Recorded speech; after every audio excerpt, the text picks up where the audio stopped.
هو الشعب المصري.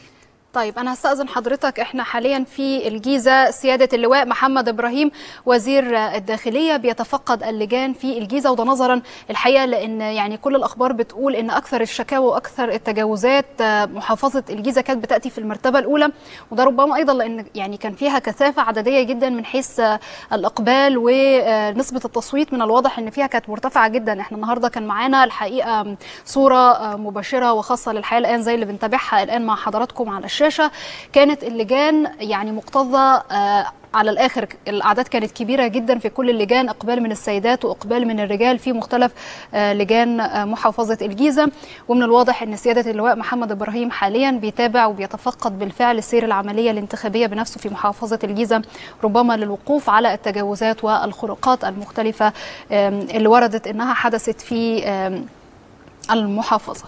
احنا بنتابع مع حضراتكم الآن الصورة على الهواء مباشرة، صورة حية ومباشرة للحياة الآن. هذه الصورة صورة خاصة طبعا، يعني في حشد إعلامي كبير جدا حول سيادة الوزير، سيادة اللواء محمد إبراهيم وزير الداخلية.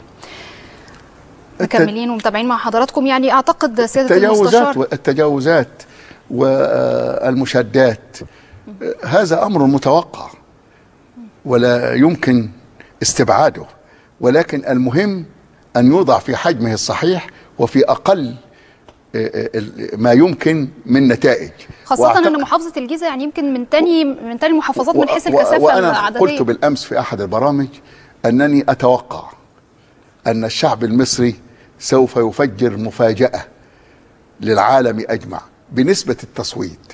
بالأمس كانت نسبة التصويت على مستوى الجمهورية كما نشر حوالي 35%. طب عفوا احنا هنسمع نتابع مشاهدينا تصريحات وزير الداخلية. عدى على خير وكان في إقبال، ولكن النهاردة بأكد تاني لثالث مرة في مؤتمرين ان بناشد المواطنين انهم ينزلوا ويدلوا بأصواتهم وبحرية كاملة وبنزاهة وشفافية، ولأن لازم يعلم أن صوته النهاردة له دور إيجابي ومؤثر في اختيار الرئيس القادم لمصر اللي هيدير شؤون البلاد. وبالتالي فدي واجب وطني وواجب قومي ان النهاردة، واحنا الحمد لله الحكومة سهلت، عطت يومين أجازة، والمواصلات في القطارات مجانا، قلنا كمان المواصلات داخل المحافظات مجانا. كل ده في إطار التيسير والتسهيل للمواطنين علشان ينزلوا ويساهموا في هذا العرس اللي لأول مرة واللي هيسجلوا التاريخ في مصر، ان انتخابات البرلمانية اللي فاتت وانتخابات الرئاسة في أول يوم وده اليوم الثاني من أنزه انتخابات عدت في تاريخ مصر، وهيسجلها إن شاء الله التاريخ. فأنا بأناشد وأكرر إن جميع المواطنين ينزلوا. إذا كنا المرة اللي فاتت كنا 23 مليون، يعني أتعشم إن النهاردة لغاية آخر اليوم يصل ل 40 و45 مليون يدلوا بأصواتهم علشان يجي الرئيس القادم من خلال اقتراع حر نزيه شفافية، لا تدخل لأي جهة ولا تؤثر أي جهة على الناخب. وبقول له انزل واطمن، القوات موجودة سواء بتأمن مراكز الاقتراع أو المناطق الحيوية والهامة، فما حدش يأثر عليك، ما تخافش من حاجة، انزل وادلي بصوتك بحرية كاملة وبإرادة كاملة دون تأثير من الخارج. كان في انباء تورطت عن القبض عام 22 من الكتاب بالعز القسام، يعني لو نوصل توضيح بس من حضرتك حول الموضوع ده. لغاية ما أنا واقف معاك دلوقتي الكلام ده لا أساس له من الصحة، ما تظبطش حاجة زي كده خالص، والأمور ماشية في هدوء وفي أمان، ولن تظبط أي جماعات اللي حضرتك بتقول عليها دي على مستوى الجمهورية. معالي الوزير، سر العملية الانتخابية وتفقد حضرتك للعديد من اللجان، الخطة التأمينية وسير الخطة التأمينية. طبعا حضراتكم عارفين ان كل مقر اقتراع في عدة لجان حسب موقعه الجغرافي ومساحته. احنا كقوات مسلحة وشرطة من خلال التنسيق اللي تم في الفترات السابقة، التأمين كله من الخارج، وعاملين حرم بيمثل حوالي 250 من 200 ل 250 متر، والحرم ده مقصود منه ان الناس اللي هتيجي في الفترة اللي هي قبل ميعاد الغلق يحق له قانونا ان يطلب صوته ادام داخل الحرم الانتخابي، وده بعد كده بيطلب صوته وينصرف. كمان ان اللي يتواجد بره الحرم لا يتواجد احد بره الحرم الاجتماعي، الحرم الانتخابي، لسبب ان اي حد يتواجد يبقى واقف للدعايه الانتخابيه، ودي طبعا موقوفه من يوم الجمعه الساعه 12 الظهر اللي هو الصمت الانتخابي. وبالتالي ان اي حد يتواجد يحاول يأثر على الناخب لتوجه معين بيتضبط فورا، وبتتخذ قبله الاجراءات القانونيه الرادعه. وظبطنا امبارح حالات كثيره، سواء كانت تمت داخل اللجان بمعرفه الساده القضاه، ما برضو جرائم انتخابيه، ناس بتصور البطاقه الانتخابيه بعد ما ادلى بصوته، بعض ناس مش عاوزين يستخدموا الاقلام اللي اصلا موجوده للجنه ومصروفه للجنه، اللي هي دي المعتمده فعلا، ما يستخدمش اي اقلام اخرى.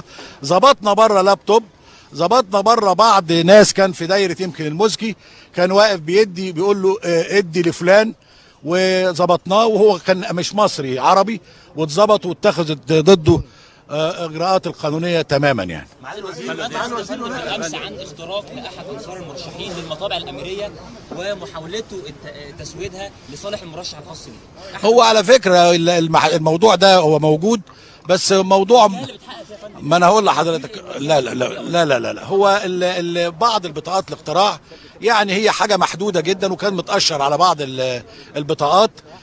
تم التحفظ على البطاقات دي، صدر من اللجنه العليا للانتخابات التحفظ على البطاقات اللي فيها تسويد، واتخاذ الاجراءات وتحريزها واتخاذ الاجراءات القانونيه كلا في زمامه الجغرافي. يعني النيابات العامه المختصه حسب الموقع المكان اللي فيه التحفظ بتولى التحقيق، واصدرت اللجنه الانتخابيه.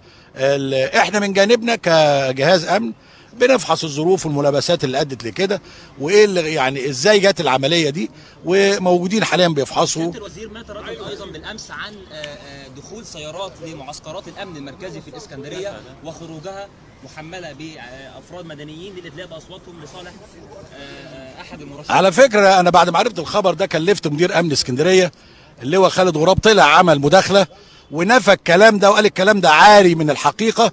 والحقيقه ان في حاجه اسمها تغيير القوات، راحه القوات بتدخل مداخله المعسكرات طالعه بقوات نظاميه لابسه ملابس العسكريه، مش لابسه ملابس مدنيه. وطبعا طلع وكذب الكلام ده وقال الكلام ده تكذيب رسمي، وان الكلام ده عاري من الصحه. وفعلا في بتطلع من القوات عمليه احلال وتغيير ده وفقا للتشغيل، انما لا يوجد حد لابس مدني ولا حد راح يدلب اصوات، والكلام ده كاذب تماما. امبارح اشرت الى انه هناك تحذيرات من محاوله بعض الاشخاص مرتدين بملابس عسكريه ان هم يعملوا عمليات. نريد توضيح لهذا الامر اكثر. الامر الثاني، 9 مساء اليوم هيبدا عمليه فرز الاصوات، وهي مهمه ربما تكون اكثر اهميه مما سبق، وبالتالي هناك خطه اخرى. نريد الاجابه على هذين السؤالين. هو الجزء الاولاني طبعا احنا كان لدينا معلومات كامله عن العمليه الانتخابيه، من بينها ان كان في معلومات ان بعض مجموعات هترتدي الملابس العسكريه للقوات المسلحه والشرطه وترتكب بعض الاعمال العدائيه في الفتره المواكبه او المعاصره لعمليه الانتخاب، او يحملوا بطاقات او اي مستند تشير لشخصيته ان يتبع احد الجهتين، القوات المسلحه او الشرطه. فاحنا طلعنا في اجراء تدبيري وبنحذر، قلنا حذرنا بعدم الارتداء او استخدام الملابس العسكريه او الرسميه للمواطنين، واللي هيتظبط هيتخذ معاه الاجراءات القانونيه كامله.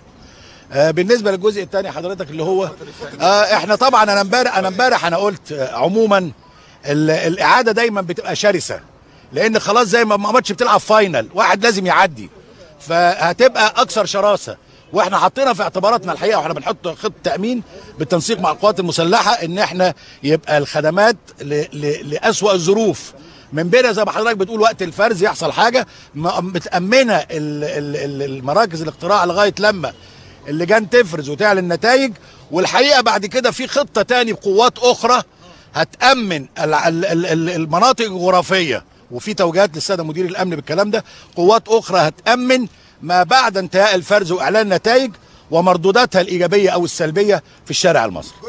ولكن عايز اقول النهارده لجميع المواطنين، ما يجيبوا الصندوق اللي هيجيب الرئيس ده باراده حره وبنزاهه وشفافيه، وانا بقول التاريخ هيسجل الكلام ده، يبقى بالتالي ده رضا المواطنين كلها، والمفروض ما يبقاش اعتراض، لان ده جاي من خلال اقتراع حر ومن خلال الصناديق الانتخابات.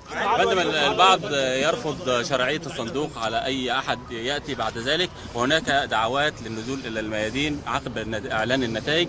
خطه وزاره الداخليه لهذه المرحله؟ ما انا لسه بقول دلوقتي ان انا بعقب النتائج، بقول بعد الفرز واعلان النتائج في خدمات وقوات موجوده مخصصه لما بعد الفرز والنتائج، لان هيبقى في مردودات بعضها سلبيه للي ما وفقش وايجابيه للي وفق. ايا كان هيبقى في تحرك في الشارع، لابد ان يبقى القوات موجوده وتواجه ما هو يخل بالشرعيه. اليوم سياده الوزير ان مبارك التقى بعدد من اركان نظامه في الدور، ان الوزاره نفت الكلام ده خالص. هم لازم يعرفوا ان حاله مبارك مستقره وكل حاجه صحيا، ولكن بتنتابوا بعض حاجات، لان ذلك جميع الاستشاريين تقريبا بيبقوا موجودين معاه، وده حقه، وحقه مش حقه هو كمبارك، حقه كمسجون قبل المسجونين، ان الرعايه دي الصحيه بتشمل جميع المساجين، واذا لزم الامر ان حالته هتتدهور هنقله في الخارج لجهه عندها الاليات اللي هي تتعامل مع الحاله،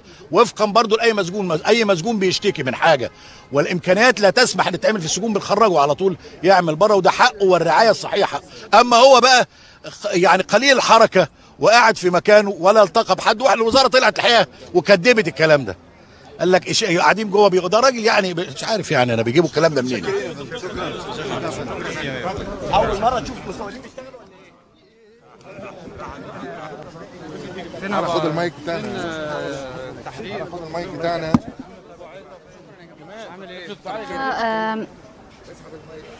مشاهدينا اللي كنا بنتابعه مع حضراتكم الآن هو مؤتمر صحفي لسيادة اللواء محمد إبراهيم وزير الداخلية أثناء جولة تفقدية بمحافظة الجيزة، وذلك بعد ما وردت أنباء أن محافظة الجيزة هي الأعلى نسبة فيما يتعلق بالشكاوى والتجاوزات المتعلقة بالعملية الانتخابية. أثار العديد من النقاط خلال هذه التصريحات. أنا برجع لضيفي سيادة المستشار رفعت السيد رئيس محكمة استئناف القاهرة السابق. تعقيب حضرتك سيادة المستشار على تصريحات سيادة اللواء محمد إبراهيم. تصريحات اللواء محمد إبراهيم حقيقة تصريحات صحيحة تطابق الواقع. تحدث باستفاضة عن دور الأمن في حماية العملية الانتخابية، ناشد المواطنين أن يسارعوا بالإدلاء بأصواتهم بعدما وفرت لهم الدولة كافة الإمكانات التي تتيح لهم الإدلاء بأصواتهم في سهولة ويسر. أعطت أجازة للموظفين، سمحت باستخدام المواصلات العامة بالمجان سواء من خلال السكك الحديدية أو من خلال المواصلات العامة داخل المحافظات، وبالتالي لم يصبح لدى أي مواطن في مصر عذر في أن لا يذهب ويدلي بصوته الانتخابي. وأنا كما ذكرت بالأمس في أحد البرامج أن الشعب المصري سوف يفجر مفاجأة لم يتوقعها أحد، وهو نسبة التصويت. بالأمس كانت نسبة التصويت 35%. 35%. أعتقد أن اليوم سوف تكون النسبة أكثر من 40% أو 45%، وبهذا سوف تصبح أكبر نسبة تصويت حدثت في مصر فعليا في تاريخها. أما قبل ذلك فكانت النسبة دائما 99.9، بينما كانت الحقيقة لا تمثل أكثر من 2 أو 3%. حضرتك بتعتقد أن الدعوات لإبطال الصوت أو المقاطعة لم تأتي بالنتيجة المرجوة من قبل من دعوا إليها؟ قصة إبطال الصوت وعدم الموافقة على أي من المرشحين من وجهة نظر